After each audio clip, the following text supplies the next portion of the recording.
All right, recording. Sweet. God, I didn't get too far into that. So, there's been like some posts recently in like Coach Basics and Emerald Essentials and in a team.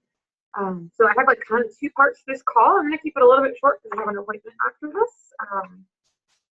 But I wanted to go over like two different things with you. The one thing I wanted to go over with you was not taking things personally. And the other thing I wanted to go over with you was that leadership is uncomfortable. Because I felt like I said it to so many different people this week that I could expand on it in a team call, and that some of the people that didn't hear that from me would benefit from hearing it. So the first thing first, not taking things personally. Okay.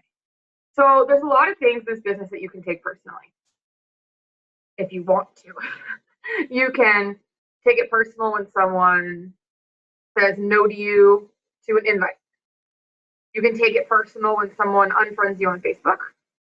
You could take it personal when they insult your choice to become a coach. You can take it personally when they don't jump on the bandwagon with you and also want to get healthy and fit, and they'd really rather keep drinking or eating cake or whatever they're doing. You can take it personally when a coach quits.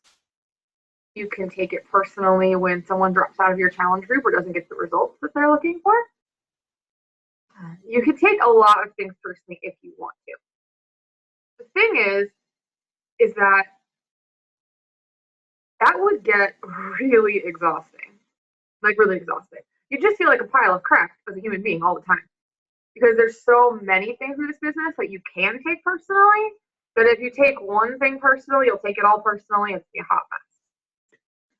So I would suggest that you clearly identify what you are providing and what Beachbody is providing, first and foremost. So if someone returns Turbo Fire, does not make you a bad human being. It means they don't like Turbo Fire. Good news is you did not create Turbo Fire, so you don't have to take it personally. And I'm pretty sure Shalene probably doesn't take it personally either. If someone says that their shake is better than Shakeology, you did not make Shakeology. You don't have to take it personally. The issue that I find is when people get defensive in general, in any situation, usually it's because there's some ring of truth to what's being said to them. At least to them, they feel it's true. So I want you to think about something. Think about something that if someone insulted you about, you would totally just laugh at them and think they were idiots. Like if someone said you were too short, but you were 6 feet, or someone said that you were like hit us to be ugly, but you like used to be a model or something. You're really pretty. If someone said that you're really stupid and you happen to know you got like 4.0 going through college or whatever, there's parts of you that you're very secure in that if someone tried to insult by saying it wasn't true or whatever, you would just brush them off because it was so absurd that they were making this statement. Now, on the opposite side, think about all the things that bother you about yourself. If you do think that you're too fat, or you don't like your nose, or you have this feeling that you're stupid, and it bothers you that you're not well educated or something like that, and someone insults that thing, that's when you're going to get defensive. Because in your opinion, it's true. So if there's any point where you're taking something personally in Beachbody, and it's like, you didn't make these products, you don't own this company, like, what is it that you're actually defensive about? Do you feel like maybe you don't have enough information? Maybe Shakeology is not the best shake out there, and then all of a sudden you feel like, oh shit, like, what if they're right? What if I'm stupid? What if I made the wrong decision? Like, what little insecurity is coming up for you that you would get defensive over something that has nothing to do with you? Your decision to drink Shakeology is yours. Just like whatever pants you wear today is your decision, wherever you live is your decision, your car you drive is your decision, what you like to eat for breakfast is your choice. No one can make you feel good or bad about that. If you like eggs and I don't like eggs, you're not an asshole because you like eggs. Like, do you see how these things, they're your choices. They don't belong to anyone else. So there's no way that someone could be insulting them because they don't mean anything. Unless They mean something to you. In which case, you are going to have those emotions and you're going to feel defensive and you're probably going to look unprofessional in whatever medium you respond. Hopefully, you just come to the team and we can calm you down. But if you were to respond to something that made you that you felt defensive about, you're probably going to get backed into a corner. You're going to get asked a question you don't know the answer to, and maybe panic or say something like childish or whatever. So I really just hope that you guys understand that you can't take anything personally in this business. I have had these conversations on the wall with the other 5 Star Elite coaches so many times. We've had conversations like, what do you do when a coach cancellation comes through your inbox? Unanimously, we do nothing. We don't have time to chase people that don't want to be here, right? Not only do we not do anything about that, but we don't give it a second thought because that's that person's choice. Now, later down the line, is that person going to cross your mind? You might shoot them a text message, ask them how they're doing. Yes, I do that to my cancel coaches all the time because they're still people, they're still my friends. But their decision to leave the business means nothing to me. Like, I can't. Because if I let that affect me, what does that do for people who are still here? Absolutely nothing. If you let one naysayer make you feel bad about the ingredients of Shakeology not being as good as this, whatever shake they're bringing up or whatever, what does that do for all the people that you were going to help? What does your confidence being shaken do for anybody who you've worked with already? Nothing. It doesn't serve you. It doesn't serve your family. It doesn't serve your current challengers and coaches at all. So I just wanted to make sure you guys really understood that you can't control anyone else's actions. You can only control your own. If you're feeling successful, if you're feeling educated and confident and you believe in these products and you are on your journey and you're doing what you're supposed to be doing, people having an opinion, a differing opinion of yours should not be taken as a personal attack, ever.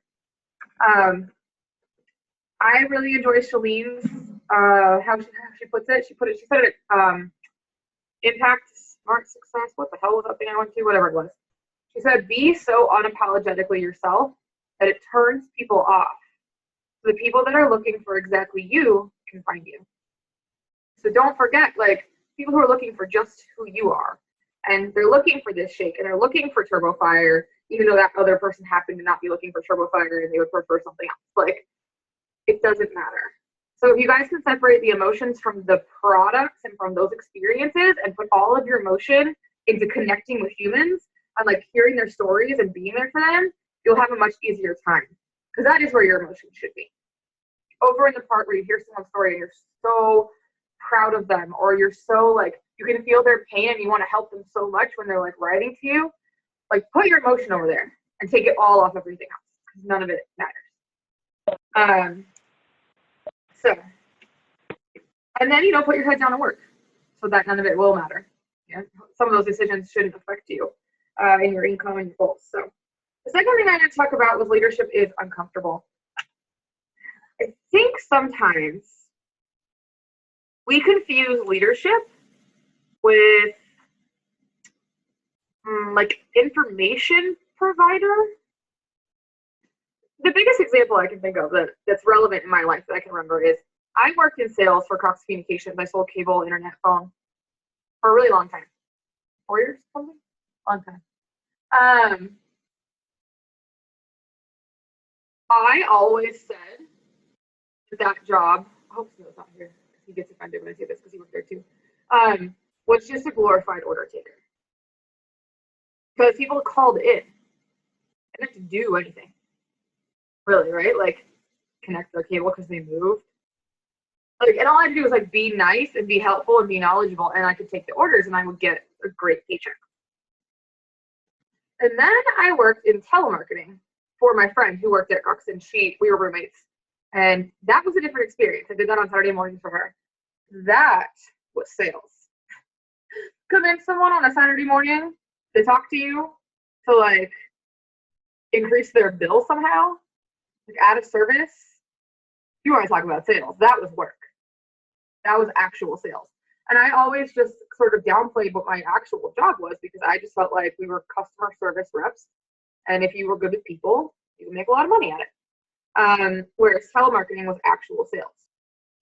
So to me, that really is the difference in Beachbody as well, not in the sales side, but in the like doing the work.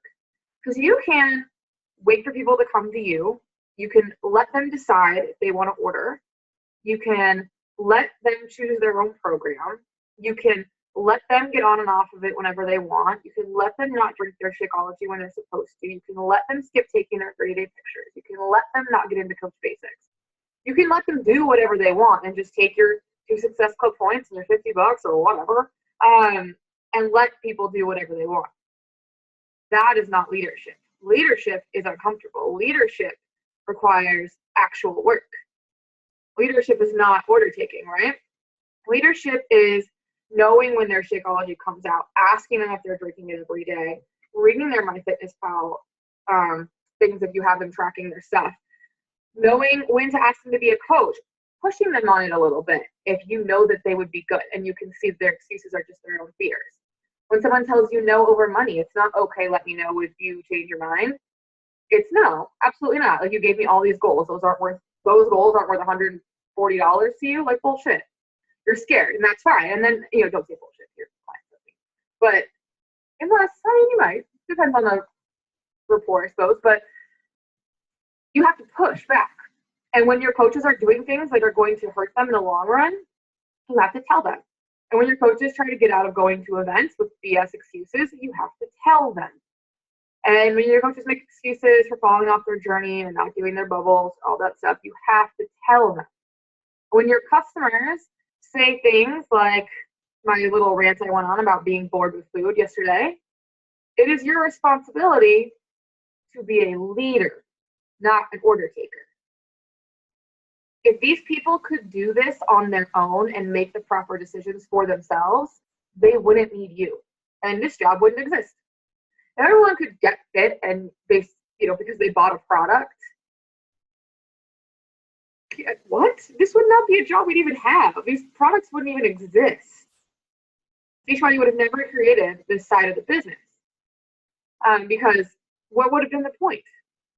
They need you to be their leader. So it's really important that if you see something that your coach is doing now as a new coach that's going to affect them in 3 months, you tell them. I had someone that I talked to recently who had an experience with one of their downline coaches where the downline coach just exhibited some behaviors, and it's really vague, I'm going to pull this off, exhibited some behaviors that if she had been a diamond or a 5-star or been in business for 3 years, she would have failed at that point. Like, she would have probably ended up quitting because the characteristics that she was displaying as a new coach were not conducive to success. And it was sort of a conversation like, well, I can just let her quit. It's fine. I'll just replace her. I'm like, well, did you tell her that she's doing this all wrong? But that's uncomfortable. There's a level of confrontation that people don't want to take on, and it's necessary. Confrontation when someone's not doing their work. Confrontation when someone tells you they want something and then does behaviors that are completely different. When you have the experience of being around longer than them, even if it's a week longer than them, and you see them doing things that they shouldn't be doing if they want to be successful, that's leadership to go, hey, this might be weird, and don't get mad. I'm not trying to squash your enthusiasm, but what you just posted is like, probably not a good idea. Let me try. Can we take that down? We'll try another way. Or your reaction to that phone call or your reaction to that personal development is really not going to work. Like, the attitude that you're bringing into this is not going to fly if you want to take this long term. And you guys, having been around a little bit longer than them, should know where those red flags are, because you probably did them. I probably called you out for them, or you've seen coaches quit over them. You should kind of know. So I'm just wondering, show of hands, has anything happened to you since you've been a coach that you wanted to speak up about but didn't so far? Yeah. Pretty common, you guys, that there's a thing where you're like, oh, I should probably say something. They're going to be mad, or they're going to quit, or they're not going to like me, or whatever.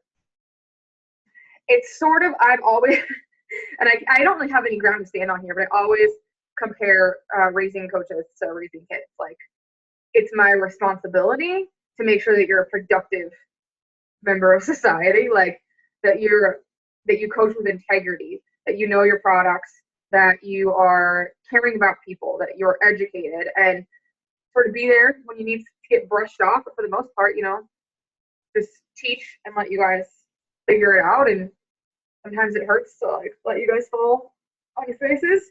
I know you guys have all seen that where you're like, oh gosh, should we stop them? With your kids, not your coaches. But it's your responsibility. You brought somebody in. It's your responsibility to raise them into a quality coach. And not everyone's going to do the work, and you can't put that on yourself. But if you don't say anything and then they fail, you can't take that personally because you didn't lead them. And that's just, honest facts. I have definitely failed a lot of my coaches along the line, whether I just didn't want to deal with the drama or I didn't have time, quote unquote. I was, focused on other things. Or like, oh, well, if it happens again, I'll say something, whatever. But for the most part, you guys know me, I'm pretty on it. I'll just say whatever needs to be said. And that's from practice. That's from too many things blowing up in my face from not saying anything. So that I'm like, well, I have to say something to this person. And it's awkward all the time. But it's really important that you guys understand that being in a leadership position is uncomfortable. So just get really comfortable with being uncomfortable, like embrace it, love it, go all in on that. And you guys will go very, very far in the business if you can say the things that no one else will say, confront things that no one else will confront, because your clients will get the best results, your coaches will have the most success, and you will learn the most. You'll have, imagine your emotional intelligence will skyrocket through that kind of practice. Does anyone have any questions about either of those topics?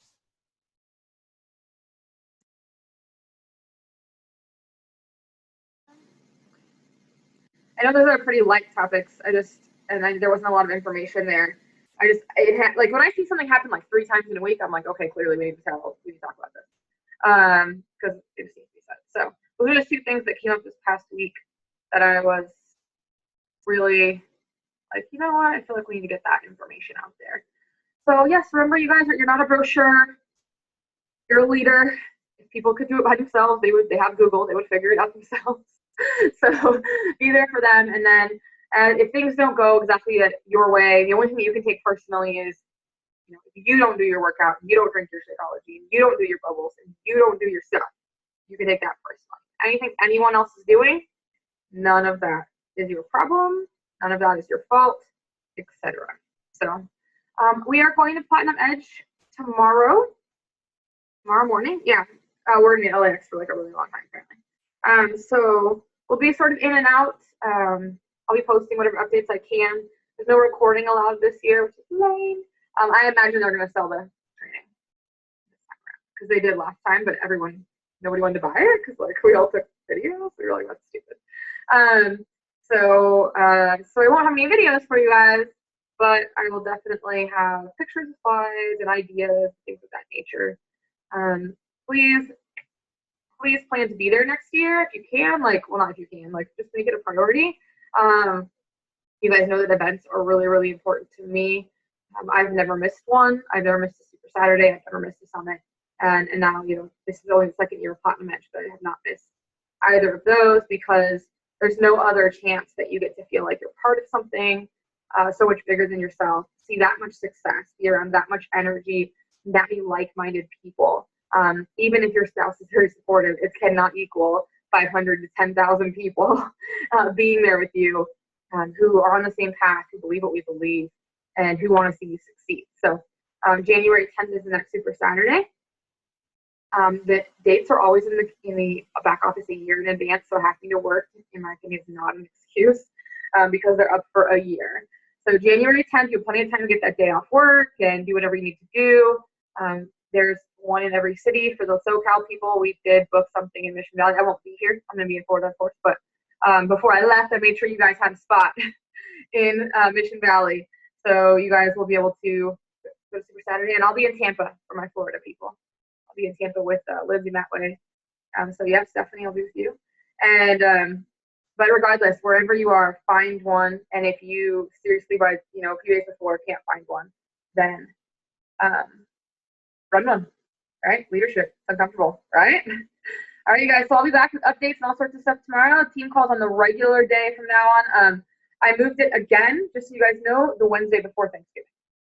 I moved it to Wednesday because I figured no one wanted to see my face on Thanksgiving. Although we had a call on Christmas last year, top 10. We were not messing around. We had a call every day for the last 2 weeks of December. Every single day we had a call every morning. It was really cool. So I wouldn't be against having a call on Thanksgiving, but I heard there's no internet where I'm going. Either way. All right, guys, have an awesome rest of your night. I will see Krista and Melissa is not on. No, I'll see you tomorrow. No, Friday. Are you coming on Friday? Friday? Tomorrow? Okay. Yeah, we'll work it out. So I'll see those of you guys going to Dallas with us. If you're in Texas and you didn't know there was an event, shoot me a text. You can still come with us. So I'll talk to you soon, guys. Have a good night.